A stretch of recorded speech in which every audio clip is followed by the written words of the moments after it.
इस वीडियो में मैं आपको दिखाऊंगा कि थिंकिफिक में अपना पहला कोर्स कैसे बनाएं, साइन अप से लेकर आपके पाठ्यक्रम को प्रकाशित करने तक, चरण दर चरण। सबसे पहले मैं आपको दिखाऊंगा कि अध्यायों और पाठों का उपयोग करके अपने कोर्स के पाठ्यक्रम को कैसे बनाएं ताकि आपके कोर्स की सामग्री को संरचित किया जा सके। और फिर दूसरा, मैं आपको वह सब कुछ दिखाऊंगा जो आपको अपने कोर्स को बेचने से पहले पूरा करने की आवश्यकता है। महत्वपूर्ण सेटिंग्स, अपनी कीमत तय करना और अपने कोर्स लैंडिंग पेज को प्रकाशित करने के लिए तैयार करना।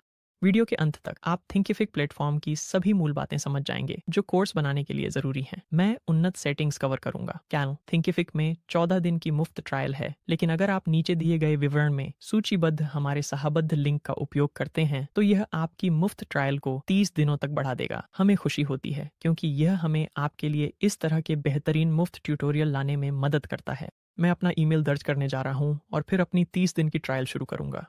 वैसे मेरा नाम डैन है और मैं इस पहले स्क्रीन पर कुछ बुनियादी व्यक्तिगत जानकारी भी भरूंगा। फिर आपको ट्रायल के लिए एक क्रेडिट कार्ड दर्ज करना होगा, लेकिन इससे कोई शुल्क नहीं लिया जाएगा। फिर ऑफर उनका दावा करें। मैं फिलहाल व्यक्तिगत करण को छोड़ने जा रहा हूं और सीधे अपने कोर्स को बनाने में लग जाऊंगा।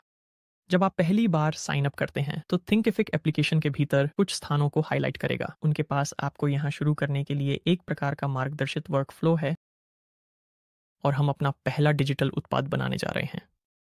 आप थिंकिफिक के भीतर विभिन्न प्रकार के उत्पाद देख सकते हैं जो आप बना सकते हैं, लेकिन हम एक कोर्स बनाएंगे। अब मैं व्यक्तिगत रूप से पहले बुनियादी बातें सीखना पसंद करता हूं, फिर देखता हूं कि क्या मैं चीज़ों को सरल बनाने के लिए एआई पर भरोसा कर सकता हूं। तो फिलहाल चलिए स्किप पर क्लिक करते हैं, खाली उत्पाद बनाते हैं। और यहाँ हमारे पास हमारा कोर्स निर्माण डैशबोर्ड है और हम देख सकते हैं कि हमारे कोर्स का शीर्षक न्यू कोर्स है और हम देख सकते हैं कि यह ड्राफ्ट मोड में है। यदि हमने AI सहायता प्राप्त सेटअप का उपयोग किया होता तो हम यहाँ डिफ़ॉल्ट रूप से एक अलग शीर्षक देखते। इसे बदलने के लिए हम सेटिंग्स पर आगे बढ़ सकते हैं और फिर सबसे ऊपर हम इसे अपने नए कोर्स के नाम में बदल सकते हैं। मेरे लिए ये होने वाला है यूट्यूब रैंकिंग अकादमी। क्रिया बटन अक्सर नीले रंग में होंगे ताकि आपको नेविगेट करने में मदद मिल सके और हम यहाँ सेव सेटिंग्स पर क्लिक करेंगे। चलो वापस हमारे पाठ्यक्रम पर चलते हैं और फिर हम पृष्ठ को ताज़ा करेंगे ताकि हमारा नया नाम प्रभावी हो सके। थिंकिफिक का एक अच्छा साफ सुथरा UI है जो वास्तव में हमें प्रक्रिया के माध्यम से मार्गदर्शन करने में मदद करता है। चलिए अध्याय जोड़ें पर क्लिक करें, इसे बेसिक्स कहें। सेट न्यू लेसन्स को डिफ़ॉल्ट रूप से ड्राफ्ट पर सेट करें। जब हम पाठ्यक्रम पदानुक्रम के बारे में सोचते हैं तो प्रत्येक अध्याय जो हम बनाते हैं उसमें एक या अधिक पाठ हो सकते हैं। इस बॉक्स को चेक करने से यह सुनिश्चित होता है कि हमारे कोई भी पाठ गलती से लाइव नहीं होंगे। सेव पर क्लिक करें। हम अपने कोर्स सेटअप के माध्यम से आगे बढ़ने के लिए शीर्ष नेविगेशन का उपयोग करेंगे। यदि हम पाठ्यक्रम टैब पर वापस जाते हैं तो हम नीचे दिए गए इस बटन का उपयोग करके अपना दूसरा अध्याय जोड़ सकते हैं। इसे अपना चैनल सेट करना कहें और एक और बनाना आपका पहला वीडियो। तो अब हमारे पास 3 अध्याय हैं, हमारे कोर्स का एक ढांचा।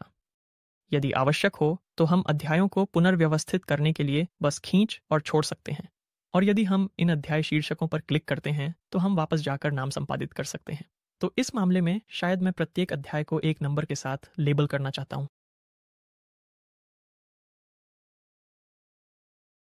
अब अध्याय 1 के अंतर्गत हम एक पाठ जोड़ सकते हैं ताकि विभिन्न पाठ प्रकार देख सकें।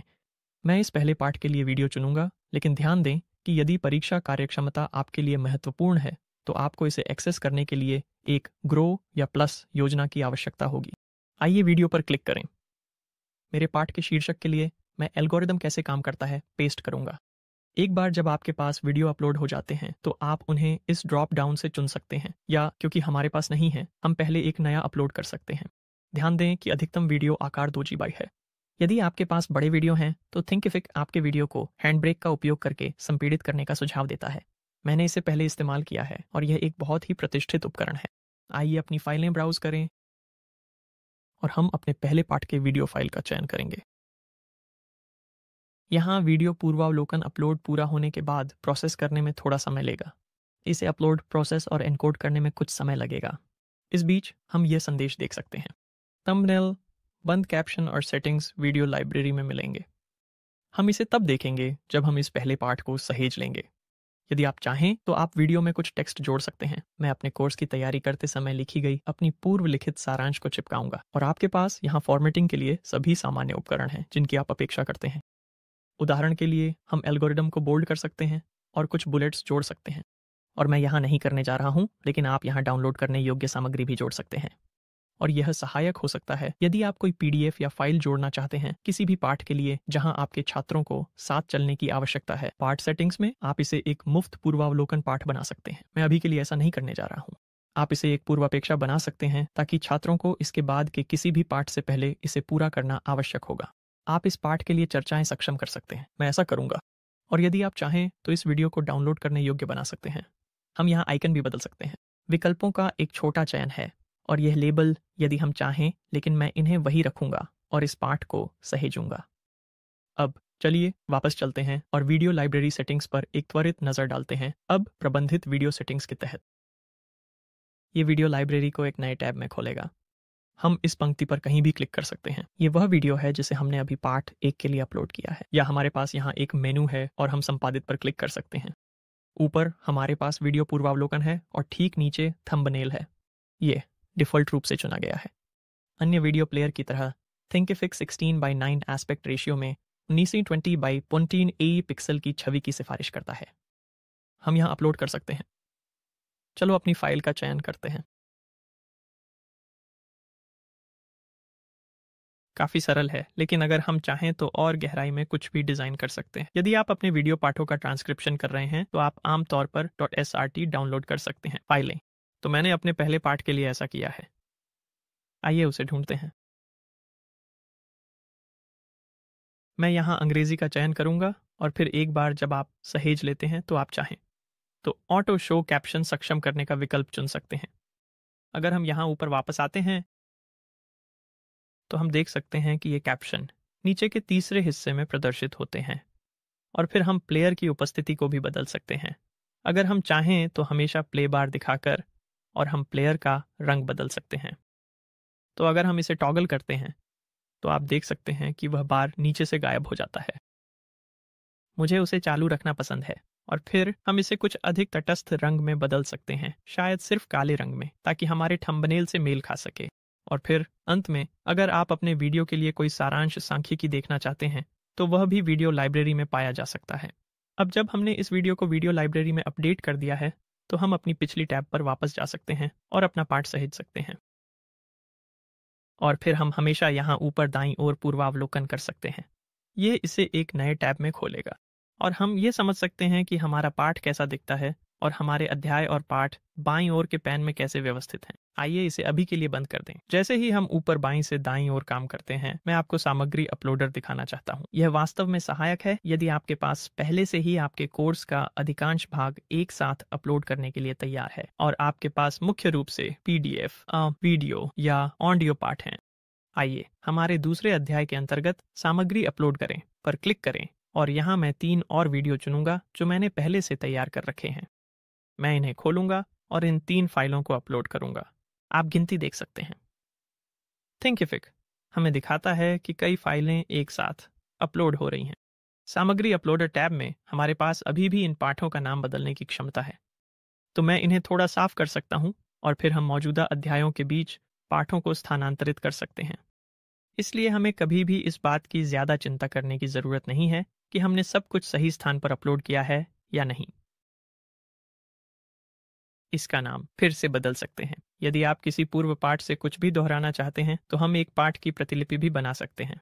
तो गंतव्य अध्याय में मान लीजिए मैं एक पाठ को अध्याय 3 में कॉपी करना चाहता हूं। हम मेनू खोल सकते हैं और कॉपी लेसन फ्रॉम चुनें और हम उदाहरण के लिए 2A की प्रतिलिपि बना सकते हैं और वह अध्याय 3 में एक प्रतिलिपि के रूप में शामिल हो जाएगा। और यदि हमें कोई विशेष पाठ हटाने की आवश्यकता है तो हम कंटेंट अपलोडर टैब से ट्रैश आइकन का उपयोग कर सकते हैं। या यदि हम पाठ खोलते हैं और नीचे स्क्रॉल करते हैं तो हम यहाँ पाठ हटाएं बटन भी देख सकते हैं। एक अंतिम पुष्टि के साथ, अब जब हमने कोर्स निर्माण के लिए मूल बातें समझ ली हैं, मैं आपको उन सेटिंग्स को दिखाना चाहता हूं जो आपके पास अनुकूलन के लिए हैं। हम इन पर बहुत गहराई से नहीं जाएंगे, लेकिन मैं आपको दिखाना चाहता हूं कि क्या क्या बदलना संभव है और आप इसे कहां कर सकते हैं। यहाँ वह कोर्स नाम है जिसे हमने पहले बदला था। यदि आपने कई प्रशिक्षकों को सेट किया था तो आप यहाँ एक नया चुन सकते हैं। निजी और छिपी हुई एक्सेस सेटिंग्स आपको इस पर अधिक विकल्प देंगी कि छात्र कैसे नामांकन कर सकते हैं। निजी कोर्स सार्वजनिक रहते हैं, लेकिन छात्रों को एक्सेस के लिए अनुरोध करना होता है, और छिपे हुए कोर्स बिल्कुल भी दिखाई नहीं देते और नामांकन के लिए आपको सीधा लिंक चाहिए। यदि आपके पास एक पाठ प्रधान कोर्स है और आपको लगता है कि इसका अधिकांश मूल्य पाठ में ही है, तो आप पाठ की प्रतिलिपि बनाने को अक्षम करने पर विचार कर सकते हैं। मेरे विचार में यह छात्रों के लिए एक असुविधा हो सकती है, इसलिए मैं पाठ को प्रतिलिपि योग्य छोड़ता हूँ। और यदि आपको प्रकाशन के बाद किसी भी समय कोर्स को हटाने की आवश्यकता हो, या यहाँ तक कि जिस ड्राफ्ट स्थिति में हम अभी हैं, तो आप इसे यहाँ से कर सकते हैं। आपको एक कोर्स छवि और कोर्स उत्पाद विवरण तैयार करना चाहिए। हम यहाँ अपलोड पर क्लिक कर सकते हैं और एक संक्षिप्त विवरण जोड़ सकते हैं। आपके पास यह नियंत्रित करने की कुछ क्षमता है कि आपका कोर्स प्लेयर कैसे दिखाई देता है। उदाहरण के लिए, मैंने कोर्स प्लेयर पूर्वावलोकन खोला है। हम देख सकते हैं कि यह कैसा दिखता है। आइए इसे डार्क थीम में बदलते हैं। हम एक नया प्राथमिक रंग जोड़ सकते हैं और यदि हम चाहें तो फ़ॉन्ट बदल सकते हैं।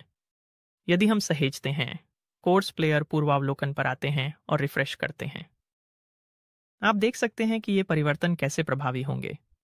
मैं इसे वापस कर रहा हूँ, फिर से सहेज रहा हूँ और उस लाइट थीम के साथ रहूँगा जो हमारे पास थी। और मुझे यकीन नहीं है कि मैं इसका उपयोग करूँगा, लेकिन हम चाहें तो एक कोर्स प्लेयर लोगो भी जोड़ सकते हैं। अगर हम सहेजें, हमारा पूर्वावलोकन एक बार फिर से ताज़ा करें, आप देख सकते हैं कि लोगो कैसे दिखाई देगा। कुछ छात्रों को संलग्न रखने के लिए प्रगति और पूर्णता महत्वपूर्ण है। आप वीडियो को स्वतः चलने के लिए सेट कर सकते हैं। मुझे 100% वीडियो पूर्णता की आवश्यकता रखना पसंद है, लेकिन मैं अपने छात्रों को अध्याय पूर्णता संदेश और प्रमाण पत्रों से अनावश्यक रूप से बोझिल नहीं करना चाहता। मैं इसे अक्षम कर दूंगा। यदि आप एक पूर्णता प्रमाण पत्र जोड़ना चाहते हैं, तो आप इस ड्रॉप डाउन से एक चुन सकते हैं। यदि आपके पास कोई मौजूदा है, या यदि आपके पास नहीं है, तो मैं इसे एक नए टैब में खोलूंगा और यह आपको बाएं हाथ के नेविगेशन मेनू में उपयोगकर्ताओं और प्रमाण पत्रों पर ले जाएगा। इसलिए यदि आपको आवश्यकता हो तो आप हमेशा इस स्क्रीन पर वापस आ सकते हैं। यहाँ से जहाँ हम थे वहाँ वापस जाने के लिए आप उत्पादों का चयन कर सकते हैं, पाठ्यक्रम, और फिर आप उस पाठ्यक्रम को फिर से संपादित कर सकते हैं जिसे हमने बनाया था। और अब आप प्रगति और पूर्णता के तहत सेटिंग्स पर वापस आ गए हैं, ट्रिप शेड्यूल को छोड़ते हुए। फिलहाल एडमिन्स, राजस्व साझेदार और सहयोगी हैं सभी क्षेत्र जिनके बारे में आप जागरूक होना चाह सकते हैं यदि आपके पाठ्यक्रम या पेशकशें बढ़ रही हैं। लेकिन एकल प्रशिक्षक के रूप में बिना किसी टीम के आपको इनकी चिंता करने की आवश्यकता नहीं होगी। अब ड्रिप शेड्यूल पर वापस आते हुए, ड्रिप शेड्यूल कुछ ऐसा है जिसे जानना महत्वपूर्ण है। यदि आप नहीं चाहते कि आपकी सभी पाठ एक साथ उपलब्ध हों, उस स्थिति में आप उन्हें धीरे धीरे जारी कर सकते हैं। ड्रिप को सक्षम करने से एक नया नेविगेशन मेनू टैब बन जाएगा। आइए इसे सहेजें और खोलें। यहाँ ऊपर ड्रिप शेड्यूल टैब है। हमने पहले ही सहेज लिया है, तो चलिए आगे बढ़ते हैं। एक ड्रिप शेड्यूल बनाएं। आपके पास एक अलग ड्रिप प्रकार चुनने की लचीलापन है, और फिर यदि आप यहाँ प्रत्येक अध्याय पर क्लिक करते हैं तो आप उस ड्रिप प्रकार के आधार पर प्रत्येक पाठ के लिए ड्रिप शेड्यूल दर्ज कर सकते हैं। आइए 1 और 2 जोड़ें, सहेजें। अब यदि आप इसे फिर से काम करना चाहते हैं तो इसे करने का आसान तरीका है ड्रिप प्रकार पर वापस जाना। यदि आप कोई अन्य ड्रिप प्रकार चुनते हैं और सहेजते हैं तो आपको यह सूचना मिलेगी कि ऐसा करने से आपके कोर्स का शेड्यूल साफ हो जाएगा। और यदि यही आप चाहते हैं तो इसे फिर से करने और पुनः काम करने में सक्षम होना, यह उन्हें साफ करने का एक आसान तरीका है। अंत में ड्रिप शेड्यूल को हटाने और अपने कोर्स के पाठों को एक साथ उपलब्ध कराने के लिए ड्रिप प्रकार पर डिलीट पर क्लिक करें। फिर से थिंकिफिक आपको संकेत देगा। आइए ठीक चुनें, फिर सेटिंग्स पर वापस जाएं, ड्रिप शेड्यूल, और फिर हम सक्षम ड्रिप शेड्यूल को टॉगल कर सकते हैं। और यदि हम सहेजते हैं तो हमें इस टैब को गायब होते देखना चाहिए। इस बिंदु पर हमारा कोर्स अच्छी स्थिति में है, इसलिए हमें इसे मूल्य निर्धारण और पैकेजिंग करने की आवश्यकता है। प्रकाशन के लिए थिंकिफिक के पास काफी लचीले मूल्य निर्धारण विकल्प हैं, लेकिन मैं इस कोर्स की कीमत एक बार के भुगतान के रूप में तय करने जा रहा हूँ। यह मेरे प्रकार के दर्शकों के लिए उपयुक्त है, और यह भी अधिक उपयुक्त है क्योंकि जब कोर्स लाइव होगा तो मैं अपने पाठों को एक साथ लॉन्च करूंगा। लेकिन यह कार्यक्षमता मौजूद है कि आप एक सब्सक्रिप्शन चार्ज कर सकते हैं, मासिक भुगतान चार्ज कर सकते हैं, और यहाँ तक कि अतिरिक्त भुगतान योजनाएं भी सेट कर सकते हैं। मैं $90 चार्ज करने जा रहा हूँ और मैं अपने छात्रों को आजीवन पहुंच की अनुमति दूंगा, इसलिए मैं नामांकन अवधि को खाली छोड़ दूंगा। आइए प्राथमिक मूल्य निर्धारण को सहेजें। और यहाँ थिंकिफिक ने यह संकेत दिया है कि यदि भुगतान सेटअप पूरा नहीं है तो उत्पाद खरीदे नहीं जा सकते। ऐसा इसलिए है क्योंकि जब हमारे छात्र नामांकन करते हैं तो हमें भुगतान प्राप्त करने के लिए एक विधि की आवश्यकता होती है। आइए अब हमारे भुगतान सेट करें। ये एक नए टैब में खुलेगा। एक अन्य सहायक संदेश में थिंकिफिक बताता है कि कार्ड प्रोसेसर को सक्षम करने के लिए आपका ईमेल सत्यापित होना चाहिए। यदि आप उस ईमेल पर जाते हैं जिससे आपने साइन अप किया था तो आपको संभवतः एक स्वागत ईमेल दिखाई देगा और आपके पास एक सत्यापन ईमेल होगा जो उन्होंने आपको पहले भेजा होगा। और यदि आप पुष्टि करते हैं तो ये आपको आपके डैशबोर्ड पर वापस ले आएगा। आइए मेरे ईमेल इनबॉक्स में इस नए टैब को बंद करें। और यदि हम अपने मूल टैब को रिफ्रेश करते हैं तो थिंकिफिक ने पहचान लिया है कि हमने अपना खाता सत्यापित कर लिया है। थिंकिफिक भुगतान स्ट्राइप द्वारा संचालित होते हैं। तो मैं यहाँ थिंकिफिक भुगतान सेट करने जा रहा हूँ और यदि आपके पास पहले से खाता नहीं है तो यह आपको आपके स्ट्राइप सेटअप के माध्यम से मार्गदर्शन करना शुरू करेगा। अब मैंने यहाँ अपनी व्यक्तिगत जानकारी छिपा दी है, लेकिन स्ट्राइप सेटअप आपके कानूनी नाम, आपके ईमेल पते, आपकी जन्म तिथि, आपके घर का पता, आपका फोन नंबर और कम से कम संयुक्त राज्य अमेरिका में आपका सोशल सिक्योरिटी नंबर मांगेगा। जारी रखें पर क्लिक करें। समीक्षा पृष्ठ पर आप कुछ चीजें बदलना चाह सकते हैं। व्यावसायिक विवरण के अंतर्गत यह डिफ़ॉल्ट रूप से आपके थिंकिफिक साइट यूआरएल को दिखाएगा, लेकिन आप इसे एक व्यक्तिगत वेबसाइट में बदल सकते हैं और यदि आप चाहें तो उसमें अपना थिंकिफिक ऑफरिंग एम्बेड कर सकते हैं। आप अपने सार्वजनिक विवरण को भी संपादित करना चाह सकते हैं। उदाहरण के लिए ग्राहक विवरणों पर दिखाया गया विवरणक। मेरे मामले में ये डैन की साइट पर सेट है और यह लोगों के लिए बहुत सहायक नहीं है। मैं इसे कुछ अधिक विस्तृत रूप में बदल सकता हूँ ताकि भविष्य में यदि मैं अन्य पाठ्यक्रम या ऑफरिंग बेचूं तो यह उपयुक्त हो। ईमेल जिसके साथ आपने साइन अप किया है ग्राहक समर्थन ईमेल के रूप में भरा जाएगा, इसलिए यदि आपको इसकी आवश्यकता हो तो आप इसे भी बदल सकते हैं। मैं इसे रद्द कर दूंगा। अंत में मैं सहमत होकर डी सबमिट करूंगा। स्ट्राइप सेट हो गया है तो आपको अपने बैंक खाता विवरण जोड़ना चाहिए ताकि भविष्य में आपको भुगतान किया जा सके। हम उस टैब को बंद कर देते हैं तो हम अपनी मूल कार्य प्रवाह में वापस आ जाते हैं। हम मूल्य निर्धारण पृष्ठ पर हैं। यदि हम रिफ्रेश करते हैं तो हमारी मुख्य कीमत 99 सहेजी जाती है और अब कोई संदेश नहीं है हमें भुगतान जोड़ने के लिए कहता है। अगला हम अपने पाठ्यक्रम के लिए लैंडिंग पृष्ठ को संशोधित करने जा रहे हैं। वह पृष्ठ जिसे लोग तब देखेंगे जब वे हमारे पाठ्यक्रम का यूआरएल साझा करेंगे और वे खरीदना है या नामांकन करना है या नहीं। जब आप पहली बार लैंडिंग पृष्ठ टैब पर नेविगेट करते हैं तो थिंकिफिक आपको यह देखने के लिए कहेगा कि क्या आप एक स्टाइल प्रीसेट के साथ शुरू करना चाहते हैं। यदि आप चाहें तो आप इन्हें स्क्रॉल कर सकते हैं, लेकिन हमेशा की तरह मैं एक खाली कैनवास से शुरू करने जा रहा हूं। ऊपर हम पाठ्यक्रम यूआरएल के स्लग को संशोधित कर सकते हैं। हम इसे यूट्यूब, रैंकिंग, अकादमी कह सकते हैं और सहेज सकते हैं। फिर जब हम एडिट पेज बटन का चयन करते हैं तो लैंडिंग पृष्ठ AI असिस्ट के साथ एक क्लासिक वेबसाइट बिल्डर की तरह अधिक हो जाता है। यदि हम होवर करते हैं तो हम प्रत्येक सेक्शन को नीले हाइलाइट में रेखांकित देख सकते हैं। हमारे पास बैनर है, छवियों के साथ हाइलाइट्स, शीर्षक और पैराग्राफ, टेक्स्ट और मीडिया और प्रत्येक अलग अलग सेक्शन का एक संपादन योग्य लेआउट है। तो बैनर के लिए मुझे ये पूर्ण पृष्ठ छवि पसंद नहीं आ सकती। मैं कुछ ऐसा चुन सकता हूँ और लागू कर सकता हूँ। हाइलाइट्स के लिए मैं वास्तव में केवल ये छोटे थंबनेल ही चाहता हूँ। या अगर मेरे पास तात्कालिकता में छवियां नहीं हैं तो मैं केवल हाइलाइट्स के नामों से शुरू कर सकता हूँ और उसे लागू कर सकता हूँ। किसी सेक्शन के भीतर के व्यक्तिगत तत्वों के लिए थिंकिफिक आपको अनुशंसित आयाम देगा ताकि आप इसे यथासंभव सुंदर बना सकें। और हम इन सेक्शनों के पृष्ठभूमि रंग भी बदल सकते हैं। अगर हम चाहें तो हम एक छवि का उपयोग कर सकते हैं या यहाँ रंग चयन करता है। मुझे सफ़ेद पसंद है तो चलिए रद्द करते हैं। हम सेक्शन भी जोड़ सकते हैं। तो एक चीज जो हम जोड़ना चाह सकते हैं वह है एक वीडियो प्रशंसा। हम यहाँ नीचे आ सकते हैं, विभिन्न प्रकारों के माध्यम से स्क्रॉल कर सकते हैं। जोड़ने के लिए सेक्शन और मैं वीडियो पर क्लिक कर सकता हूँ। अगर हम इसे चुनते हैं तो मेरा कोर्स ट्रेलर अभी तक यूट्यूब पर अनलिस्टेड अपलोड नहीं हुआ है, लेकिन यह वह जगह है जहां आप उस यूआरएल को पेस्ट करेंगे और आप एक कवर छवि अपलोड कर सकते हैं और हम इसे लागू कर सकते हैं। ये पाठ्यक्रम अनुभाग यहाँ पूर्वावलोकन में नहीं दिखता है, लेकिन मैं आपको दिखाऊंगा कि ये प्रकाशित करने के बाद कैसा दिखता है। और फिर अगर हम यहाँ ऊपर दाईं ओर स्क्रॉल करें तो हम कभी भी मोबाइल पूर्वावलोकन के बीच टॉगल कर सकते हैं।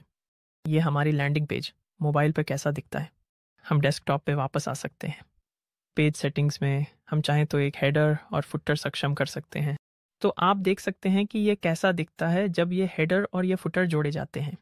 मुझे ये कुछ पसंद है तो हम उन्हें छोड़ सकते हैं। अगर हम सेटिंग्स पे वापस आते हैं तो हम इस पेज के लिए SEO सेटिंग्स भी एक्सेस कर सकते हैं और सोचें अगर इसने हमारे लिए इसे पहले से भर दिया है तो हम इसे बदल सकते हैं। हम यहाँ कुछ कीवर्ड भी जोड़ सकते हैं। मुझे यहाँ कुछ डालना पसंद है ताकि मैं एसईओ दृष्टिकोण से खुद को नुकसान न पहुंचा रहा हूँ, लेकिन यह अच्छा है कि आप उम्मीद करें कि आपका मुख्य ट्रैफिक आपके मौजूदा नेटवर्क, आपके मौजूदा दर्शकों या शायद आपकी मेलिंग सूची से आएगा। मैं आगे बढ़कर इसे सेव कर दूंगा और फिर ब्रांड स्टाइल्स के तहत यहाँ आप फ़ॉन्ट, रंग और कोनों को बदल सकते हैं। तो हमारे पास पूरा है। फ़ॉन्ट परिवार और फ़ॉन्ट वेट्स पर नियंत्रण। हम इन प्राथमिक टेक्स्ट और बैकग्राउंड रंगों को बदल सकते हैं। तो आप देख सकते हैं कि यह जब एक थीम चुनते हैं तो इनमें से कुछ कैसे पहले से भर सकते हैं, और यदि आप चाहें तो आप अपने कोनों को गोल भी कर सकते हैं। मुझे वास्तव में गोल बटन पसंद नहीं है। मुझे इनमें से कुछ तत्वों पर वह साफ सुथरा स्पष्ट लुक पसंद है, तो हम बिना गोल कोनों को सेव करेंगे। स्टाइल बदलने के बाद ये छवि स्पष्ट रूप से उपयुक्त नहीं है, इसलिए मैं कुछ थोड़ा अलग अपलोड कर सकता हूँ और उसे लागू करें। अंत में मुझे कोर्स लैंडिंग पेज पर कॉपी भरने के लिए बिल्ट इन एआई सहायक लगता है। पेज पर लगभग किसी भी टेक्स्ट के लिए आप उस पर क्लिक कर सकते हैं और इस एआई बटन पर क्लिक कर सकते हैं। फिर आप एआई टेक्स्ट जनरेटर को एक टोन ऑफ वॉइस और कुछ संदर्भ दे सकते हैं यदि आप चाहें। मैं चाहता हूं कि यह पेज दोस्ताना हो और कहे कि यह एक कोर्स है जो मेरे छात्रों को यूट्यूब पर वीडियो रैंक करना सिखाएगा, और हम जनरेट कर सकते हैं एक टेक्स्ट। एक बार जब हमने जनरेट किया तो एआई टेक्स्ट जनरेटर कुछ विकल्प प्रस्तुत करेगा। इनमें से कुछ को खुद से बनाना दूसरों की तुलना में आसान होगा, लेकिन अगर आप एक कॉपीराइटर नहीं हैं तो यह मददगार हो सकता है। यह आपको जल्दी से एक अच्छे प्रारंभिक बिंदु तक पहुंचने में मदद कर सकता है यदि आपके पास कॉपीराइटिंग का अधिक अनुभव नहीं है। एक बार जब आप अपने लैंडिंग पेज की कॉपी से संतुष्ट हो जाते हैं तो चलिए ऊपर दाईं ओर सेव पर क्लिक करते हैं। हम यहाँ से बाहर निकल सकते हैं। अंतिम टैब ऊपर पब्लिश है और हम अंततः प्रकाशित करने के लिए तैयार हैं। अब अगर हम पब्लिश चुनते हैं तो हमें सूचित किया जाना चाहिए कि हमारे पाठ अभी भी ड्राफ्ट में हैं। यही यहाँ प्रदर्शित हो रहा है। तो अगर हम पाठ्यक्रम पर वापस जाते हैं और एक पाठ खोलते हैं तो हम ड्राफ्ट को अनचेक कर सकते हैं। आइए इसे इन अन्य कुछ पर भी करते हैं। अगर हम वापस पब्लिश पर आते हैं तो वह संदेश गायब हो गया है और हम सेव कर सकते हैं। रिफ्रेश करने के बाद हम देख सकते हैं कि यह ड्राफ्ट स्थिति अब प्रकाशित पर सेट हो गई है। हमारे डैशबोर्ड से हम कोर्स का लिंक प्राप्त कर सकते हैं कोर्सेज पर जाकर।